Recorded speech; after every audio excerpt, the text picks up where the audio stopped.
This is Anita from Liva business. இன்னைக்கு ஒரு சின்ன விஷயம் உங்க கூட டிஸ்கஸ் பண்ணணும்னு நினைச்சேன். ஆக்சுவலி பாத்தீங்கன்னா ஒரு பிசினஸ்லயோ ஏதாவது நம்ம பண்ணணும்னு நினைக்கும் போது நிறைய தடைகள் இருக்கும் இல்லையா? நம்ம அந்த தடைகளை எல்லாம் தாண்டி நமக்கு என்ன தோணும், நமக்கு தெரியும் இந்த தொழில போனா நம்ம நல்லா இருக்க முடியும், எந்த ஈவன் வேலைக்கு போகலாம், பிசினஸ் பண்ணலாம், எதுவா இருந்தாலும்.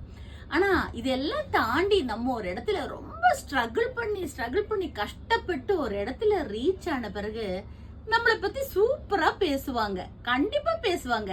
ஏன்னா அவங்களுக்கு இவங்க இப்படி ஆயிட்டாங்கிறதுக்காக தெரியாது. ஏன்னா நம்ம ஃபேமிலியிலேயே கூட பேசலாம். பேசுறவங்களுக்கு என்ன காரணம் தெரியுமா? 3 ஆமைகள் காரணம்.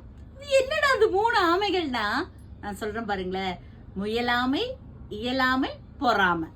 சோ நம்ம ஒரு இடத்துல ரீச் பண்ணிட்டோம், அவங்கள மாதிரி நம்மளால முடியலையேன்னு பொறாமை, அவங்கள மாதிரி செய்யறதுக்கு தன்னால முடியலையேங்கிறது இயலாம, ஒரு சிலங்கிறது முயன்றே பார்க்க மாட்டாங்க. சோ இப்படி ஒரு 3 ஆமைகளை வச்சுட்டு மேல போறவங்கள பார்த்து பொறாமப்பட்டா நம்ம என்ன பண்ண முடியும்? கரெக்டா இல்லையா? சொல்லுங்க பார்க்கலாம். தேங்க்யூ.